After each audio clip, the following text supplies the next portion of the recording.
Muy buenas acuaconfidentes, os traigo otro capítulo más y en este caso vamos a hacer el tag del AquarioTuber, el famoso tag que conoce todo el mundo. Vamos a hacer algunas variaciones, así que luego os iré explicando. En primer lugar, y antes que nada, a decir que gracias a las personas que me han nominado, que han sido muchas a lo largo de estas semanas, entonces me gustaría agradecer, puede ser que se me olvide algún nombre, pero toda la gente que me ha nominado sería Aquarios LP, Aquarios SBD, Aquaparro King, que fue uno de los primeros que me nominaron, también me ha nominado creo que BioAquarios, Crazy Aquarium of Miami y Mito Aquario ha sido el último en nominarme. Disculpadme si alguien más me ha nominado, gracias a todos ellos y tenéis los enlaces evidentemente en la cajetilla a los cuales podéis recurrir cuando tengáis alguna duda sobre acuarios.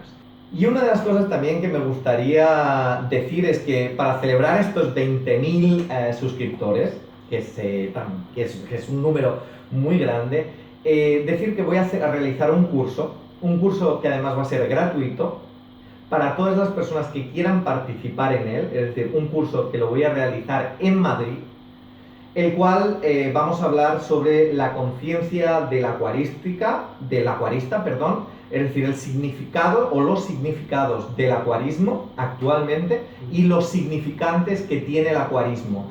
Y vamos a intentar hacer una reflexión de todas las personas que quieran participar en este curso que voy a dar para celebrar los 20.000 suscriptores y que me podáis conocer físicamente, que tampoco tiene un gran valor conocerme físicamente, pero creo que entre todos podemos sacar ideas. Sí que es cierto que el curso hay muy pocas plazas, entonces creo que son 30 plazas. Entonces las personas que quieran participar en el curso porque estén en Madrid, seguramente será dentro de 2 semanas, sobre el día... El curso será en el aula de peces y será el día sábado 14, el sábado que viene. Sábado 14 de octubre a las 4 de la tarde y si queréis participar lo único que tenéis que hacer es enviar un correo a la dirección de mail que aparece justamente en el enlace y a través de ahí os iréis inscribiendo por orden de llegada. Y venir a conocerme a Madrid. Sencillamente decir esto es un regalo que quiero haceros a todos los suscriptores por estar allí. No es quedada, es un curso porque creo que las quedadas no aportan absolutamente nada, es sencillamente algo de ego. Entonces quiero haceros el regalo de explicaros al menos mi historia. Espero que vengáis al curso, daros prisa porque en realidad las personas que se inscriban irán por orden de inscripción y se cortarán los 30 suscriptores y nada, sencillamente daros las gracias y ahora sí seguimos con el vídeo. Bien, pues ahora vamos a explicar lo que sería el tag. Hemos añadido algunas variaciones, principalmente porque ya sabéis que en el canal, tanto en Secretos de Acuarista como luego descubriréis en el canal de mi compañero Alex, de un amigo acuarista, el señor Catfish, hemos añadido algunas ampliaciones, como normalmente a mí me gusta añadir. Ya sabéis que me gusta hacer las cosas un poco más complejas y un poco más elaboradas. Así que lo que vamos a hacer es, para toda aquella gente que les gustan las preguntas, las clásicas del tag original que creó Eric de Aquarioland, vamos a hacer un retag, una reactualización de ese tag un poco más personal y un poco más intimista a nivel de la personalidad de la acuarista. En ningún momento quiere decir que no vayamos a contestar las preguntas principales, sino que vamos a renovar, vamos a darle una vuelta de tuerca. Exactamente. Bien, para empezar, antes que nada, decir que vamos a iniciar otra cadena, lo hemos estado barajando. Es una cadena que creo que pueda aportar y complementar a la cadena que ya había aportado Eric. Y creo que es un poco más de compartir. La otra era una cadena muy personal, de individual, de que cada canal lo explicara ese tipo de preguntas que hizo. Y esta es una visión más global. Exacto, una visión dual. Una misión de compartir con otro acuarista, es una misión de colegueo, de ayudar a pequeños canales, es una visión un poco más, más de hermandad a nivel acuarístico, que no tiene absolutamente nada que ver con desprestigiar ningún otro tag, porque me parece muy interesante el tag de él. Dicho todo esto, hay normas como todos los tags. La primera es que tienes que hacer el tag, luego veremos las preguntas, pero tienes que hacer el tag con otro canal, con otra persona, es un tag dual. Tienes que hacer el tag con las preguntas que estarán en la descripción del vídeo. Tanto en su canal como en el mío. Exacto. La mitad del tag tiene que estar en un canal y la otra mitad en el otro, también para apoyar al otro canal. Bien, Y ahora vamos a explicar quién es Alex. Este acuario de aquí detrás es el acuario de Alex. Sí. Ya no tenéis muy visto mi acuario en el canal, porque ya sabéis que suelo hacer fichas, pero en este caso me he movido a casa de Alex para enseñar su acuario y también hacer el tag junto a él. Sí. ¿Quieres añadir algo? ¿De qué tipo de vídeos haces tú en tu canal? Bueno, yo en mi canal básicamente lo que son vídeos de concienciación, yo diría, para intentar resolver dudas, tanto las más básicas como quizá algunas más complejas, sobre pues este mundo de la acuariofilia. Vale. Y ahora bien, vamos a responder el tag, como hemos dicho antes. ¿Dulce o marino?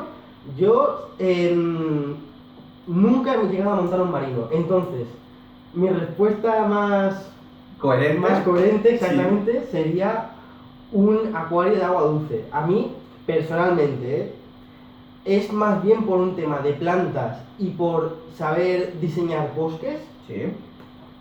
que porque no me lleguen a gustar los corales. ¿Vale?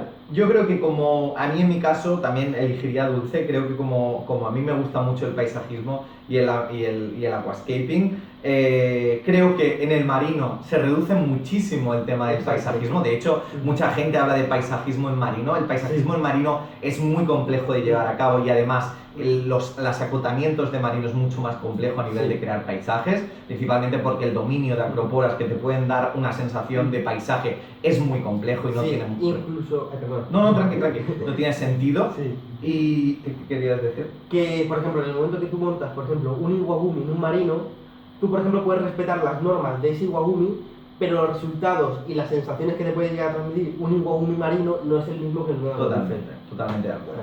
Siguiente pregunta, ¿agua fría o agua caliente? Agua caliente. El agua fría la desconozco un poco, pero porque básicamente se puede reducir básicamente a carpas o a goldfish. Entonces, hay luego una serie de especies que sí que son de agua fría, sí que es cierto, por ejemplo los esturiones, pero realmente yo creo que el número de especies de agua fría que tú puedes poner es bastante, por no decir mucho, más limitado. A nivel acuarístico, porque si hablamos en términos generales hay muchas especies de agua fría, pero a nivel de acuarístico no son tan grandes. Entonces, el agua dulce siempre da mucha más variedad. Sí, comparto contigo totalmente esa opinión. En mi caso también es agua tropical, sin duda, agua caliente.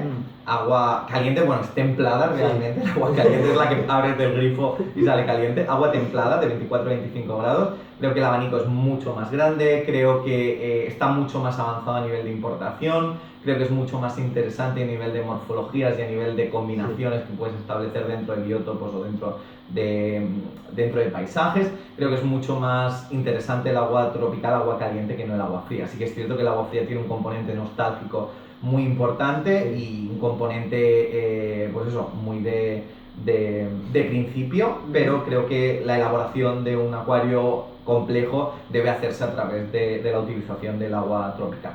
Sí. ¿Planta favorita o coral favorito? O coral favorito. O si quieres decirlo los dos, puedes decirlo. A ver, planta favorita. A mí, por ejemplo, me gustan mucho las criptocorines. Todo lo que son la familia de las criptocorines. Sí. No sabría decir una especie en específico de criptocorines, pero digamos que esa familia me gusta mucho. Sí. Principalmente porque son un tipo de plantas súper resistentes y dentro de la propia familia también hay muchísima variedad, ¿vale? El único problema que tiene las criptocorines es que no es conveniente moverlas de sitio, es decir, una vez tú la plantas y arraigan, no se pueden tocar. En mi caso yo tengo una absoluta devoción por lo que serían los bulbos y en especial la familia de los Aponogeton y en especial dentro de la familia de los Aponogeton el Madagascarensis, que es una hoja como muy plumosa que tiene como una rejilla, una graella, una rejilla cuadriculada con miles de agujeritos dentro de la hoja. Me parece una planta súper especial a nivel de ciclo, que hay ciclos que están en emergido, otras veces en sumergido, y creo que a nivel morfológico creo que es una planta increíble, el Aponogeton madagascarensis creo que se llama. El tema de la planta menos favorita. Menos favorita. Yo siempre he dicho que... Menos favorita, ¿eh? No que no nos gusta, en realidad es que las plantas, claro, es difícil decirle no a una planta. Claro, yo lo que diría es, la planta que yo voy a decir no la considero una planta, la considero a veces una plaga, es la lenteja de agua. La lenteja de agua es horrible. Es horrible. Es que, además se puso de moda en los canales de YouTube y Y en el mundo de la acuarística, luego se prohibió, si no recuerdo mal. No, la lenteja de agua no, No. se prohibió la lechuga de La agua. lechuga, que también es otro tinglado. Lo que pasa es que la lenteja, al ser más pequeña, Se cuela en los filtros y se los te obstruye. queda en la parte de arriba. Eso yo creo que es exclusivamente para un estanque de patos o algo así. Totalmente. Y aún en el estanque se te pone todo, y el pato cuando sale fuera del agua tiene la cara llena de lenteja. Da problema. Sí. Y luego también es que tamiza mucho la luz. Sí. Entonces, cuando tú tienes una capa entera de lenteja de agua, que sí, tú la puedes ir sacando, pero luego es un tinglado tener que estar sacando lenteja de agua cada 2x3, a la que te tapiza, ya no te llega la luz a las otras plantas y se te mueren. Sí. Entonces yo diría la lenteja de agua. Comparto contigo el tema de la lenteja. La ricia a veces también da mucho problema, a mí personalmente. Y la cabomba, no sé, ¿la cabomba es la que es como muy plumosa? Hay una que se llama ambulia. La ambulia, bueno, es verde y la cabomba es de color rojo. Exacto, la ambulia, que es a la mínima que no tienes los parámetros bien, se empieza a poner pocha y de repente empieza a echar las ramificaciones y se te llena todo el agua de hojas de ambulia. Esa también creo que es una pesadilla. Sí. Lo único bueno es que no tiene que estar enterrada para que pueda sobrevivir. Eso es verdad. También es cierto que la cola de zorro, por ejemplo, el Ceratophyllum demersum creo que es, esa sí que evidentemente me da buenos resultados. Sí. Pero la ambulia es que hay veces que con cualquier bajón o subida de pH se te van muy rápido al traste. Además que la cola de zorro es útil porque si tienes, por ejemplo, crías de peces o lo que sea, va muy bien para que se refugien ahí. Correcto, y además son eliminadores de nitratos absolutos. A nivel de pez favorito... Pez favorito, es que en mi caso es la familia de los pez de gato, como no voy a hacer otro. Me gusta, por ejemplo, mucho la Oxydora niger. Es el pez gato dinosaurio, lo vimos en el Gaia Forum. Sí. Me gusta muchísimo ese pez, es una pasada. Y después, otro pez que me gusta mucho es el pez gato jaguar. Ah, sí, correcto. Ese es chulísimo. Está también muy bien. Sí. En mi caso, ya todo el mundo lo sabe, es el tiburón ballena. Siempre me ha parecido fascinante, es muy curioso que me guste el agua dulce, pero que prefiera un pez favorito de agua salada. Creo que es un pez muy majestuoso que cuando lo ves al natural o cuando lo ves en acuario, quedas rápidamente enamorado de él. Y luego tengo obviamente mis peces fetiche como los tiburones martillo, tengo muchos peces increíbles como la familia de los peces cuchillo. En realidad es muy difícil quedarme con un pez, quizá el pez ballena es el que más magia me produce cuando lo veo, pero sí que es cierto que tengo una gran lista de peces favoritos. De hecho, muchas de las fichas que hago en mi canal están basadas en peces favoritos, en peces que estoy deseando buscar información y mostraroslo. ¿Y el pez menos favorito? A mí cualquier pez que sea de la familia de los ovovivíparos nunca me ha llegado a convencer demasiado. A mí puede ser. Pero no es por una cuestión de infravalorarlo como hace mucha gente, porque es que es un pez fácil y como es un pez fácil, normalmente se tiende como a devaluar ese pez. A mí particularmente no es un pez que me llame mucho la atención directamente. En mi caso, yo creo que no tengo ningún pez que no sea favorito. Sí que es cierto que muchos de los peces que se utilizan para comer, para la alimentación, es cierto que desconozco muchísimo el tema de peces aquellos, pues los sargazos, las sardinas, las doradas. Desconozco muchísimo ese mundo. O sea, es muy ajeno a la acuariofilia ornamental, el tema de los peces que se utilizan para la gastronomía. Entonces lo tengo como muy abandonado ese mundo y probablemente sean los que menos me aporten. Pero evidentemente en el mar una bandada de, yo qué sé, de sardinas o una bandada de jureles en banco de peces es increíble, pero quiero decir, a nivel acuarístico no tiene mucho sentido y quizás es lo que menos me atraiga, el tema de peces de alimentación. Además, yo no como peces, absolutamente nada de peces, entonces no es algo que me interese demasiado. ¿Comida natural o casera? A ver, el problema de la comida casera es que aparte que pierdes mucho tiempo haciéndola y ensucia muchísimo, ¿vale? Tanto el agua como...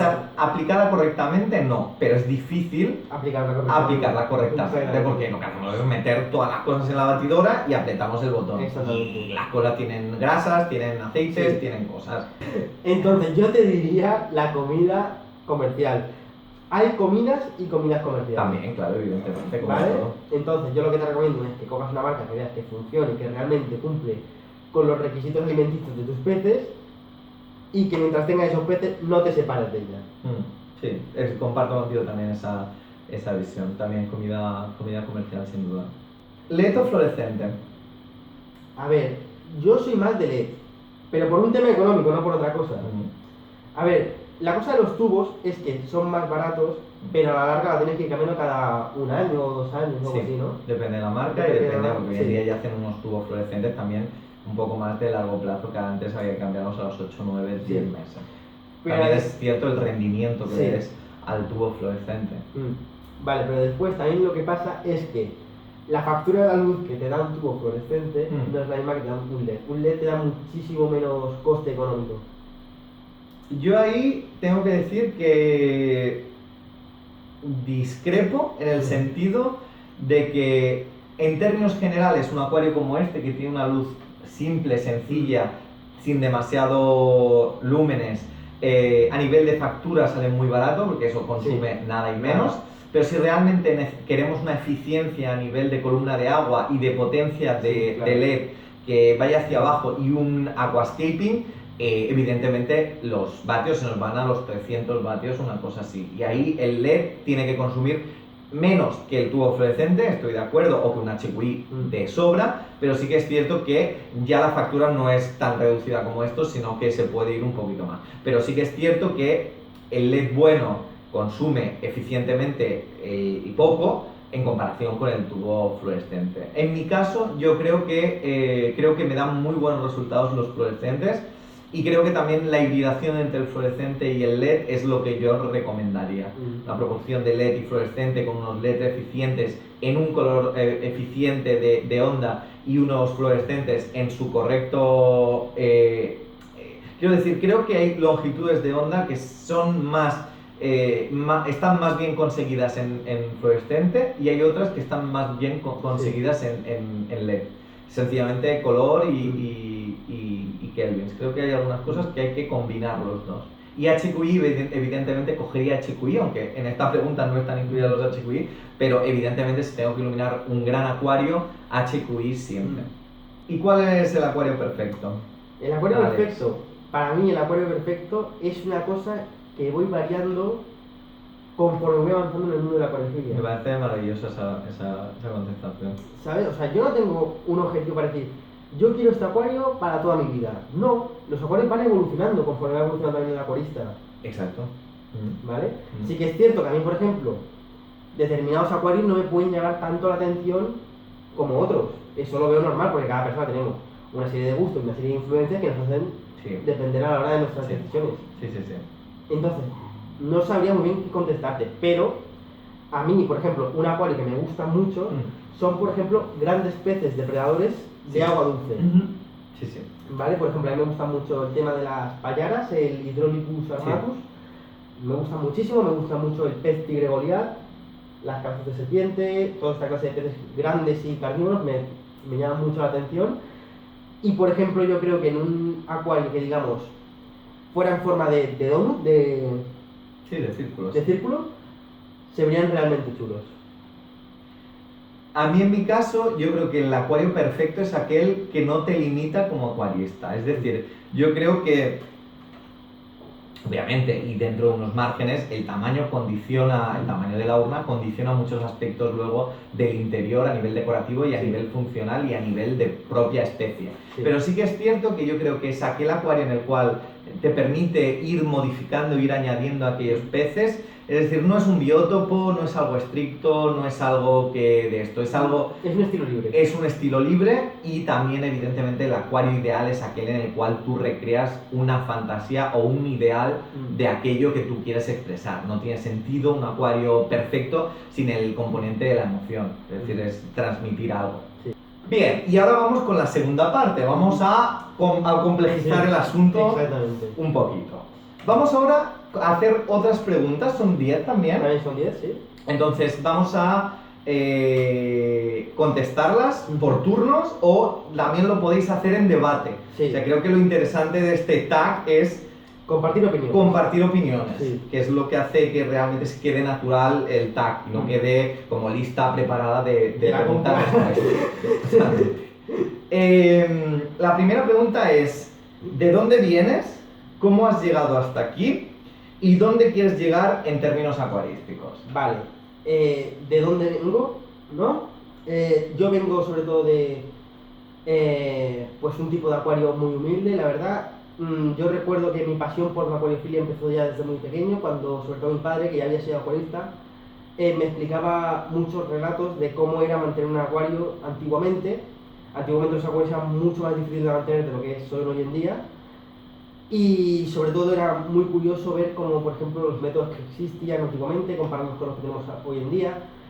Pero yo recuerdo que no tuve un acuario hasta ser más mayor, en plan 7, 8 años, porque recuerdo muy bien como todas las personas que le preguntaba por sus acuarios, de antiguos acuaristas, lo habían llegado a dejar porque decían que era extremadamente difícil conseguir tener un acuario en buenas condiciones. Es decir, los peces duran meses con vida. En los años 80, en los años 90, las importaciones de los peces eran muy a goteo, o sea, era imposible encontrar un pez banjo en los años 90, era Sí. imposible encontrar según qué tipos de especies, y si llegaban en muy deficientes condiciones, ya ni que contar con el tema de la acuariofilia marina, en la cual se cazaba con cianuro. Sí. Incluso hoy en día también se caza con según qué prácticas, que luego llegan muy deteriorados los peces, más en los años 90, cuando el hobby estaba... Y te voy a decir más,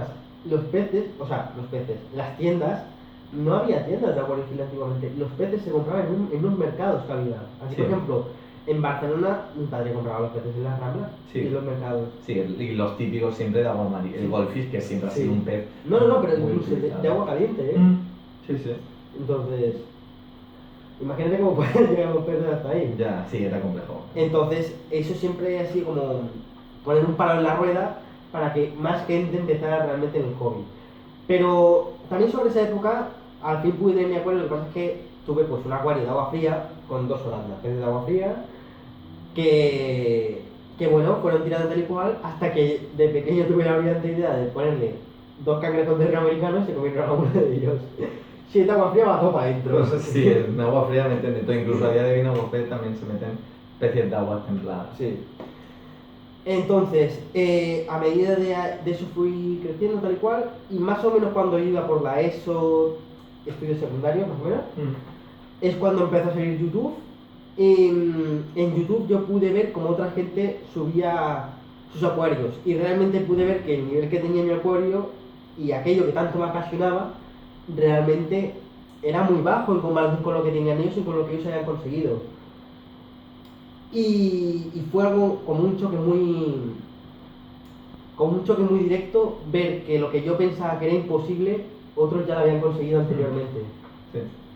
Es un proceso complejo, el Sí. darte cuenta de que lo que tú tienes es una mierda, Sí. habiendo pensado que es la cosa más maravillosa del mundo. Exactamente. Es como un Matrix, es decir, hay muy poca gente que consigue desconectarse del yo soy acuarista y esto es lo mejor, a realmente analizar fríamente el tipo de acuario que tú tienes y hacer una valoración a nivel crítica, que obviamente desde cualquier punto de vista va a ser de comparativa, Sí. comparativa con otros acuarios, y realmente dejar de banda el yo para desconectarse y realmente decir, vale, esto no está tan bien como yo lo pensaba, vamos a aprender, vamos a Sí, mejorar y vamos a exactamente. ampliar nuestros conocimientos. Por esa época también yo recuerdo que volví a coger los viejos libros de peces de mi padre y empecé a ver toda la clase de peces tropicales que había, y realmente fue un shock muy grande para mí porque todas aquellas especies que yo, tanto de niño como de más joven, había visto en libros, por fin los pude ver realmente en persona, cómo se mueven, cómo actúan, cómo comen, hasta cuánto crecen. Esta clase de información que solo la puedes ver realmente en persona o, en el caso de YouTube, en vídeos. A día de hoy, claro, A día de hoy. antiguamente era imposible Claro. ver un pez en movimiento tropical. Y luego empecé a meterme en agua caliente, pero porque la única diferencia que había actualmente era decir, pero solo tengo que poner un calentador. Sí, es la de eso. ¿Y a dónde quieres llegar?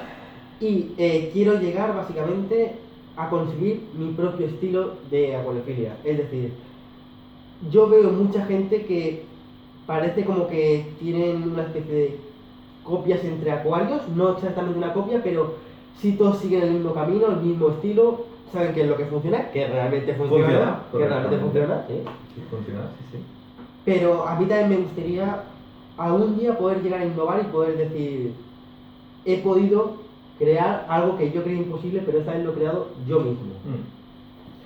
En mi caso, ¿de dónde vengo? Yo vengo, tal y como te comenté anteriormente, Sí. yo vengo yo sigo manteniendo un espíritu muy infantil a nivel acuarístico, es decir, a nivel de ilusión y a nivel de emoción infantil. Yo tengo que decir que, al igual que mucha gente, el típico pez goldfish lo adquiere por providencia del azar divino en una tómbola, porque elige el patito que tiene la cruz debajo. En mi caso no, en mi caso dentro de mi cultura familiar estaba muy establecido el hecho de que los peces traían muy mala suerte. Sí, Por mucho que hubieran ferias, por mucho que hubieran tiendas, realmente nunca podía tener un pez porque mi familia tenía la creencia. La creencia, que aún hoy en día aquí en España se tiene, en China es lo contrario, que trae buena suerte, pero aquí en España no. Somos siempre los raros. Y en este caso, yo lo pedí mucho, lo de tener un pez. Perdón.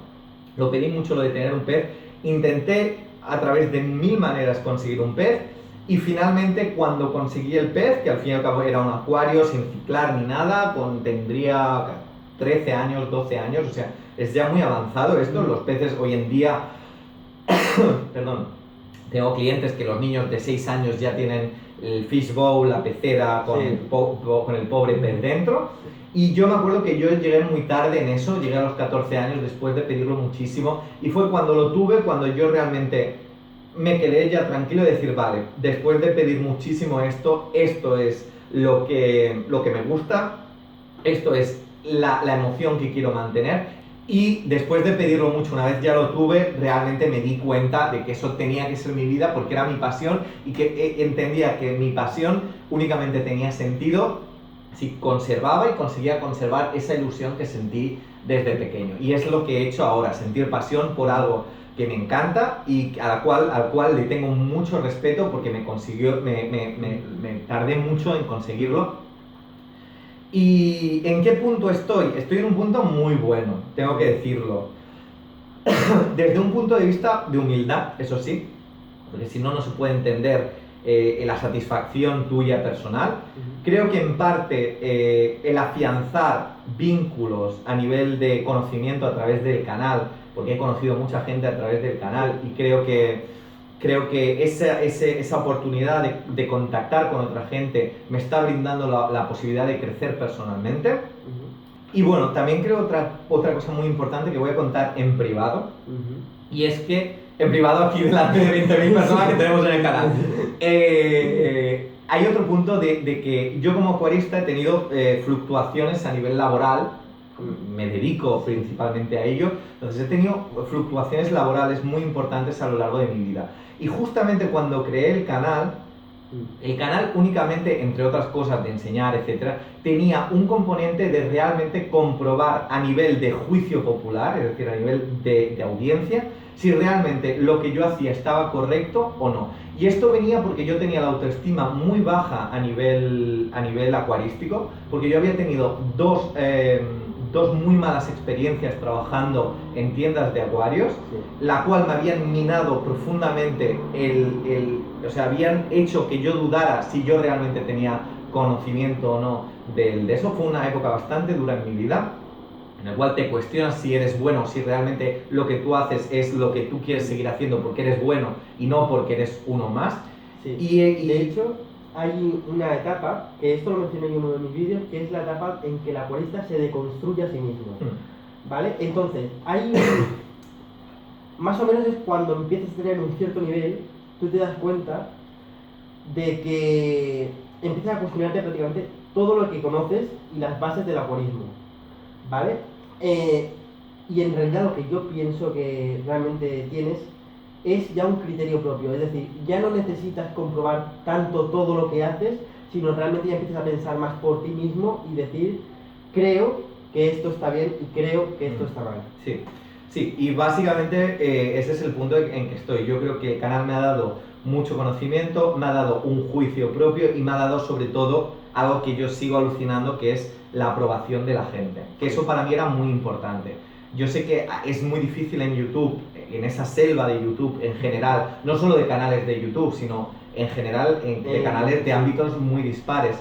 Es muy difícil a veces caer bien a todo el mundo, porque evidentemente es algo que no puedes caer bien a todo el mundo, pero sí que necesitaba la aprobación de la gente. Hay gente que no, que como acuarista dice, me da igual lo que piensen, me da igual los dislikes, me da igual, yo para adelante, yo con lo mío. En mi caso no, en mi caso el canal solo tiene sentido si el grueso principal de gente me apoya. En el momento en que eso no esté, el canal, no habrá canal. No habrá canal porque no hay un sentido. Otra cosa son los trolls, son la gente que no tiene otra cosa que hacer. Pero a nivel de grueso necesito constantemente un feedback con el público. ¿Y a qué momento voy? Voy a un momento raro en mi vida en el cual creo que voy a hacer lo que me gusta, tengo el conocimiento, voy a seguir mejorando. También estoy en un momento en el cual sí que es cierto que me cuestiono muy pocas cosas, pero también me veo muy frágil a nivel de que necesito tener más conocimiento, porque a medida que vas descubriendo los ámbitos de la acuariofilia te das cuenta que hay más. Exacto, te das cuenta que sabes menos, o sea, que hay más que profundizar, ¿no? Entonces, estoy en una etapa también muy joven a nivel de que quiero seguir aprendiendo y quiero seguir profundizando. Y ahora voy a un camino de especialización en diferentes ámbitos, todos muy bien anclados. Es decir, yo no sé mucho de cíclidos, yo no sé mucho de gambas, yo tengo una visión muy general y muy perfeccionista a nivel de aquascaping, que es en lo que soy bueno, pero me gustaría centrarme en empezar a rellenar esos huecos que me faltan de conocimiento, pues a nivel de gambas, a nivel de cíclidos, a nivel de otros ámbitos. Siguiente pregunta, ¿cuáles son tus miedos y límites como acuarista y qué crees que es lo más gratificante de este hobby? Vale, mis límites como acuarista entrarían dentro del desconocimiento. El desconocimiento es algo que es bastante peligroso en cualquier ámbito, yo pienso. Totalmente. Y en la acuarística todavía. Y en la acuarística mucho, además. Y el desconocimiento, que no sabes no sabes de algo, es todavía más peligroso. Exactamente. ¿Vale? Entonces, para mí, por ejemplo, el desconocimiento de ciertas áreas es como que no me tiro a la piscina, sino que me voy metiendo poco a poco en el agua. Es bueno eso. ¿Sabes lo que te quiero decir? Pero hay veces que sí que necesitas actuar rápido en ciertos ámbitos y yo ahí sí que siento que puede ser una limitación mía. ¿Vale? Otra limitación mía podría ser, pues, en un tema de que, a pesar de que yo he estado muchos años en la acuarística, no he hecho muchos proyectos diferentes. Ya. ¿Sabes? Has estado en el mismo reactualizando. Exacto. Sí, sí.